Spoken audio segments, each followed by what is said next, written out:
শিবপুরে জিতে গেলেও বিজেপি যদি সরকার গঠন করতে না পারে, তাহলে সীমিত এমএলএ ফান্ড এবং তৃণমূলের অসহযোগিতার মধ্যে আপনি শিবপুরে উন্নয়ন কিভাবে করবেন? দেখুন, এটা আপনার এই প্রশ্নটা ইন্টারেস্টিং। তবে সেটা যেটা হয় যে মাসির যদি গোপ হতো তাহলে কি সে মেশো হতো?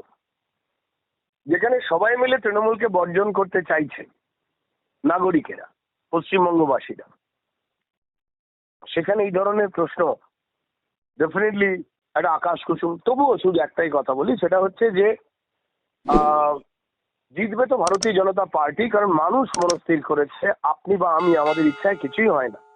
যদি বাংলায় বিজেপি সরকারও গঠন করে, তাহলে বাংলার টলিউড ইন্ডাস্ট্রির কাঠামো আপনি কিভাবে পরিবর্তন করবেন? দেখুন, এই বিষয়ে যিনি আহ, তথ্য সংস্কৃতি মন্ত্রী হবেন বিজেপি সরকার গড়লে, তিনি ঠিক করবেন। এই ক্ষেত্রে আমার তো কোনো কিছু বলবার নেই। আর ভারতীয় জনতা পার্টি একটা সুশৃঙ্খলিত একটা সাংগঠনিক দল। এই ক্ষেত্রে সংগঠন ঠিক করবেন যে কোনজন দায়িত্ব পাবেন।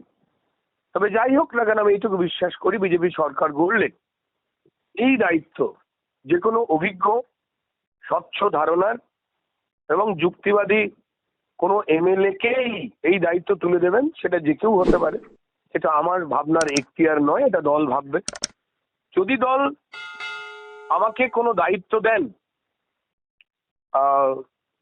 টলিউডের হিসেবে, এখানে যোগ্যতার বেসিসে যে কাজ দেওয়াটা, এই সর্বক্ষেত্রেই বিজেপির যে অঙ্গীকারটা রয়েছে, সেই বিষয়টাই অ্যাপ্লাই করব। কে কার পছন্দ নয়, কাকে ব্যান করা হবে কি করা হবে না, কি জোর করে সারা ভারতবর্ষের ফিল্ম ইন্ডাস্ট্রি এক নিয়মে চলে। আর ঠিক অন্যান্য নিয়মের মতোই, যেমন মমতা বন্দ্যোপাধ্যায় এবং তৃণমূল একটা অদ্ভুত দেশ মনে করে, পার্সিয়ালি নিজেরা বাংলাদেশ টাইপের মনে করতে চায় নিজেদের, পশ্চিম বাংলাদেশ। তারা একটা অদ্ভুত নিয়ম চালায়, যে নিয়মগুলো মানুষকে ক্ষতি করছে। প্রচুর শিল্পী, প্রচুর টেকনিশিয়ানস যারা যোগ্য তারা কাজ পান না। প্রচুর প্রযোজক, তাদেরকে অপ্রয়োজনে অধিক টাকা খরচ করতে হয়। ফলত কম টাকা উঠে এলে তিনি লস খান এবং আর প্রযোজনায় আসেন না।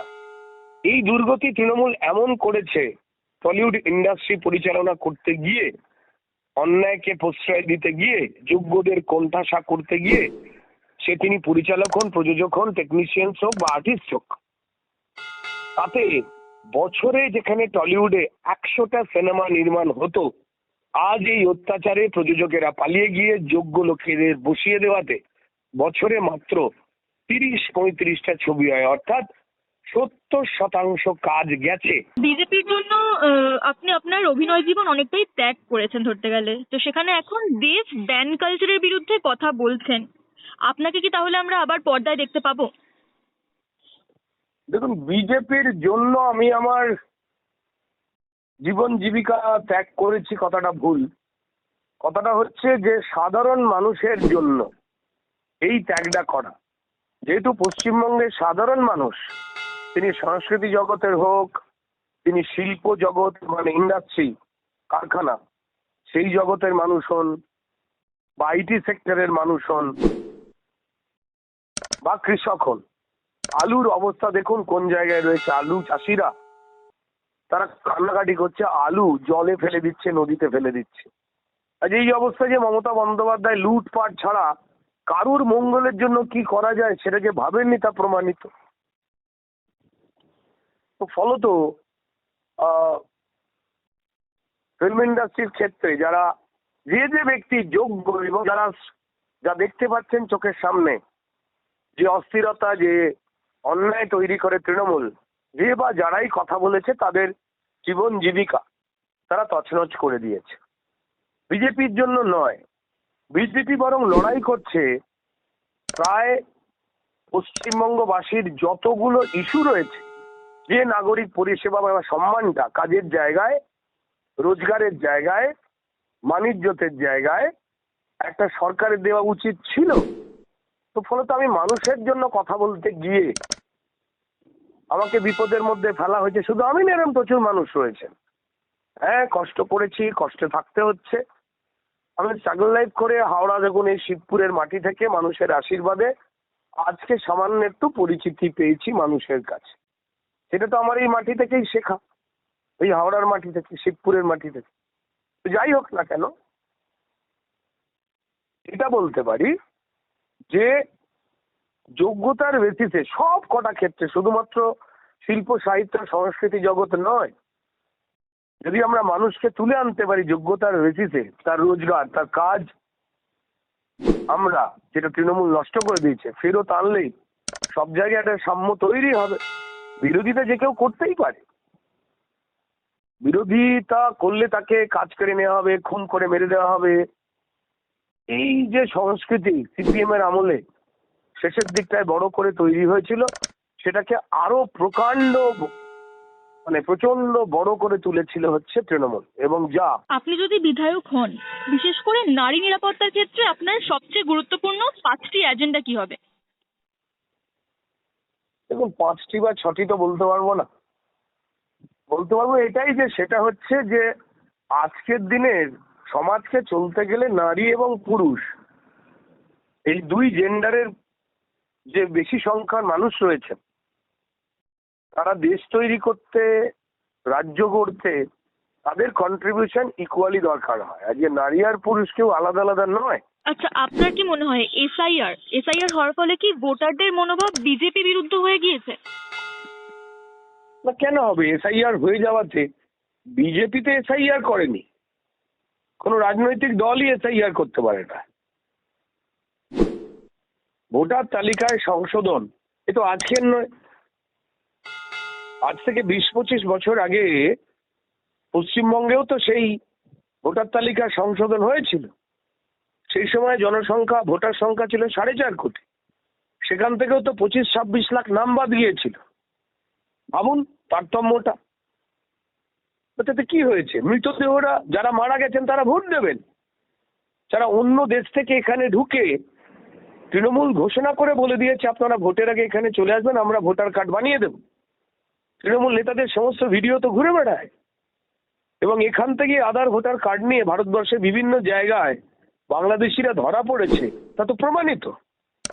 যখন এসআইআর শুরু হলো তখন বনগাঁ স্বরূপনগরের হাকিমপুরে ঝাঁকে ঝাঁকে, লাখে লাখে আপনারা বাংলাদেশি অনুপ্রবেশকারী তারা যে পালিয়ে যাচ্ছে, সেই চিত্র তো আপনারাই তুলে ধরে প্রমাণ দিয়েছেন যে এখানে প্রচুর বাংলাদেশি ছিল, এবং যারা ভোটও দিয়েছে, বিভিন্ন ভান্ডারও নিয়েছে, অর্থাৎ যে আমাদের নাগরিকের পাওয়ার কথা তা তারা ভোগ করেছে। শুধুমাত্র ভোটার হওয়ার বিনিময় তৃণমূল প্রশাসন তাদেরকে এই সমস্ত বন্দোবস্ত করেছে। তো ফলত এসআইআর যদি মৃতদেহ বা যারা মারা যাওয়া মানুষ তাদের ভোট দেওয়াটা বন্ধ হয়, সংবিধানের নিয়ম অনুযায়ী এই পরিচ্ছন্নতা নির্বাচন কমিশনের এটা এখতিয়ার, যে নির্বাচন কমিশন কোনো রাজনৈতিক দলের কথা শুনে চলে না, এবং যে নির্বাচন কমিশনকে মনিটরিং করছে সম্মানীয় সুপ্রিম কোর্টের মধ্যে চূড়ান্ত নিরপেক্ষ একটা জায়গা, তো তারপরেই প্রশ্ন তো আসেই না। এবং সাধারণ মানুষ জানেন, এবং তারা হাসাহাসি করতেন যে আমার দাদুর নামে ভোট পড়ে গেছে, দাদু মারা গেছে আজ থেকে 15 বছর আগে। কিন্তু সবার ক্ষেত্রে ঘটেছে। বিজেপির সম্ভাব্য পরাজয়ের আসল কারণ কি সিপিএম? কারণ অনেকে বলছে যে এবারে সিপিএম বিজেপির ভোট কাটার ভূমিকা নিচ্ছে। কি বলবেন এ ব্যাপারে?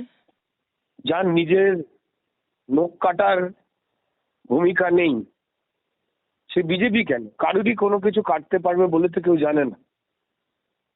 সোশ্যাল মিডিয়াতে বিরাট বড়ভাবে সিপিএম কে দেখা যায়, মানুষের মনে বা ভোটে সিপিএম এর সম্পর্কে বিন্দুমাত্র ধারণা নেই। কারণ 34 বছর ধরে তারা যে এই রাজ্যটাকে বিরাট গরিব করেছেন এ তো সবার জান। তাদের মানুষ আমন্ত্রণ জানিয়েছিলেন, 34 বছর ধরে বিশ্বাস করেছিলেন, তারপর ছুঁড়ে ফেলে দিয়েছে। এবং খেয়াল করে দেখবেন যে এইবার বুঝতে পেরে কংগ্রেস সে কিন্তু সিপিএম এর সঙ্গে জোটে যায়নি। অর্থাৎ সিপিএম যে খেলাটা খেলে অন্যের ঘাড় ভেঙে নিজের পুষ্টি, করে যে ফেরত আসবার চেষ্টা করে, যা বিফল প্রমাণিত হয় প্রতিবার, এবার আরো বেশি করে হবে। মানে সিপিএম আদৌ কোনো সিট পাবে কিনা জানি, যদি একটা পায় তো তাহলে তার থেকে অন্তত একটি বেশি কংগ্রেস নিয়ে চলে যাবে। তো যারা অত্যন্ত দুর্বল, যারা মানুষের দ্বারা প্রত্যাখ্যাত, তাদের নিয়ে কথা আলোচনা করে বা তাদের অসম্মান করে কোনো লাভ নেই। তারা তাদের মতো থাকুক, ফেসবুকে বেঁচে থাকুক, ভোটার লিস্টে তারা কোনোদিন আঘাত করতে পারেনি, মানুষই তাদের বিসর্জন দিয়েছে। আপনি প্রতিদিন সকাল বিকেল ভোট প্রচার করছেন পায়ে হেঁটে, তো এতদিন ভোট প্রচারে আপনার সবচেয়ে স্মরণীয় অভিজ্ঞতা কি হয়েছে? দেখুন, মানে মানুষের যে দুর্ভোগ এরা করেছেন, তৃণমূল তৈরি করেছে পরিষেবা না দিয়ে দিয়ে 15টা বছর ধরে মানুষকে ঠকিয়ে, তারা দু হাত ভরে ঢেলে ঢেলে ভোট দিয়েছে। একটু এলাকাটা ঠিক হবে, যেমন একটা নাগরিক প্রত্যাশা হয়, তারা কিচ্ছু করেনি। সব থেকে বড় কথা হচ্ছে, ঘরে ঘরে পৌঁছলে মায়েরা কান্নায় ভেঙে পড়ে হাত জড়িয়ে ধরে বলছে, বাবু আমার ছেলের চাকরিটা দেখো, চুরি হয়ে গেছে, চাকরি চলে গেছে, বাবু অন্য রাজ্যে চলে যাক, আমি চাই না। ছেলে মেয়ে তারা নিজেরা এসে বেরিয়ে এসে বলছে। কালকেই আমি একটু পরেই ভিডিও ছাড়বো আমার সোশ্যাল মিডিয়ায়, একজন মা, তিনি সবজি বিক্রি করে তার ছাত্রকে ইলেকট্রনিক্স ইঞ্জিনিয়ারিং পড়িয়েছেন এবং তিনি নিজে বলছেন পাল্টানো দরকার। আমার চোখে জল চলে এসেছিল। এরাই আমাদের মা, এরাই সমাজ, এরাই দিদি, এরা আপনার আমার থেকে সবার থেকে ভালো বোঝে কত ধানে কত চাল। তারা জানেন যে কে তাদের ক্ষতি করেছে, কারা চাকরিটা চুরি করেছে, আর কারা সেই যে ক্ষতটা সেটাকে সারিয়ে দিতে পারে। ওকে জল চলে এসেছিল। কালকে আর একটি বাচ্চা, সে বেরিয়েছে, আমার সোশ্যাল মিডিয়ায় ভিডিও রয়েছে, চেক করুন। সে বেরিয়েছে বলছে যে, কাকু আমার বাড়ির সামনে ভ্যাট ঠিক হবে, নোংরা, ঘুরে ঘুরে যেতে হয়, গন্ধ, শরীর খারাপ হচ্ছে মানুষের। মানে একদম বাচ্চা, সেইটা বললো কি করে আমি জানি না। তারপর আমি বেরিয়ে গিয়ে তার পাড়াতে দেখলাম সমগ্র হাওড়া তথা শিবপুরের প্রতিটি ওয়ার্ড যেভাবে জঞ্জালে মানুষকে ফেলে রেখে দিয়েছে, এক ভয়ঙ্কর কন্ডিশন তৈরি হয়েছে। এই আর কি, মানে যা মনে থেকে যাবার। আমার প্রচুর পুরনো বন্ধুদের সঙ্গে দেখা হচ্ছে, পুরনো প্রতিবেশী যারা রয়েছেন, কলেজের, স্কুলের, সেটা তো একটা আলাদা আনন্দ বয়ে আনছে না। তারা প্রত্যেকেই দল মতের বাইরে গিয়ে উইশ করছেন, এটাই তো আনন্দ। সেটাই। আমার আজকের শেষ প্রশ্ন, প্রচারের সময় যদি টিএমসি ডক্টর রানা চ্যাটার্জির সঙ্গে আপনার মুখোমুখি দেখা হয়, তাকে কি বলবেন আপনি? তাকে তো কিছু বলবার নেই, দেখা তো হয়েছে, কুশল বিনিময় তো করেছি, নমস্কার, কেমন আছেন, শরীর। কারণ তিনিও পরিশ্রম করছেন। প্রত্যেকটি রাজনৈতিক দল, ভারতীয় গণতন্ত্রের যে মিষ্টত্ব এখানেই, তারা ইলেকশন কমিশনের নিয়ম মেনে তারা প্রচার করবেন, মানুষের কাছে যাবেন।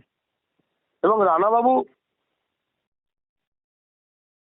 তিনি, তার দল যারা মানুষের ক্ষতি করেছেন তার পক্ষে, আর আমি যারা নাগরিক পরিষেবা এবং ক্ষতি করেছেন তাদের বিপক্ষে। তো ফলত যে যার পছন্দ, কেউ আলোর পক্ষে থাকবে, কেউ ভালোর পক্ষে থাকবে, কেউ কালোর পক্ষে থাকবে।